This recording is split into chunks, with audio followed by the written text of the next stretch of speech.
बोलेंगे, जो सही है वो बात बोलेंगे, साहिब वो हम कलम के बेटे हैं, जैसे हम दिन को रात बोलेंगे,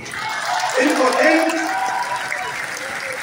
रात को रात कहने का साहस कभी होना चाहिए। मैं अपने मित्रों के इस साहस पर बलिहारी हूँ, चाहे केशव भाई बैठे हो, चाहे मेरे परम प्रिय अनुज पंकज जी बैठे हो। मैं इनकी इसलिए प्रशंसा नहीं कर रहा, ये मेरे विधायक, मैं इनकी इसलिए प्रशंसा नहीं कर रहा कि उप मुख्यमंत्री निरंतर पदों पर रहने के बाद भी इनके सार्वजनिक जीवन की शालीनता स्थित है। जरा सी बात आते ही व्यक्ति में अहंकार आ जाता है। पंकज को तो मैं सदा माननीय जी से मिलाता हूँ कि ज्यादा शालीन कौन है, और माननीय जी को भी जब मैं देखता हूँ माननीय राजनाथ सिंह जी को, तो मुझे लगता है कि स्वर्ग में बैठे अटल बिहारी वाजपेयी जी इस बात पर निश्चिंत रहते होंगे कि जिस लोकसभा का प्रतिनिधित्व मैंने किया था, मेरे ही चरित्र, मेरे ही गुण का एक व्यक्ति उसी लखनऊ का आज सांसद है, वो ऐसे Atal Bihari Vajpayee school of politics जो है, अगर उसका कोई कुलपति हो सकता है, आजाद शत्रु व्यक्ति, जिससे सब प्रेम करते हैं, मुझे किसी दल में उनके खिलाफ होने वाला एक आदमी नहीं मिला। मैं आशा करता हूँ कि आपके भीतर ये नम्रता बनी रहे, आपके भीतर ये लोकग्राह्यता बनी रहे, क्योंकि पदों की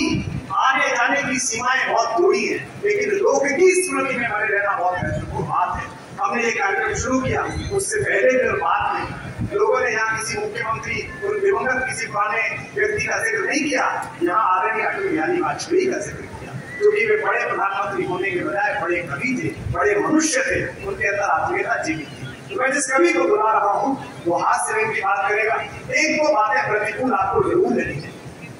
और वो कहेगा बिजली का पेमेंट हो चुका है, तो कंटेक्ट कट चुका है, अपना तो होना ही नहीं, तो क्या मतलब। ये एक बात केशव भैया, ये आपने कहा कि तीसरी अभी कौमी बन गई, ये कैसी सरकार चलाते हो आपके मंत्री पैसे देने को तैयार है। ये इस मामले में भाजपा,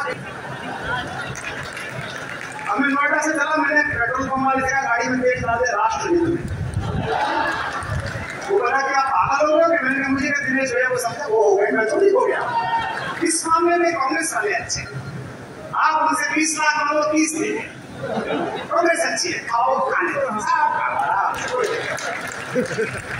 इनका यह है कि चलो न जाए हाथ से, तो चलो इनकी दोस्ती में मारे गए तो ठीक ही है। मैं दिनेश छाबड़ा को आमंत्रित करता हूँ, हास्य का कवि है, विपरीत बात कहे तो भी स्वीकार कीजिए, उमस है थोड़ी इस हॉल में, क्या कर सकते, वातावरण ऐसा है, आप सब कुछ भी सुन रहे हैं, एक अनुरोध, थोड़ा और जाकर सुनिए, थोड़ा और तालियां दीजिए, मनोबल दीजिए। बॉम्बे से कवि आया है, लौट के वापस जाना है, मन से इलाके में रहता है।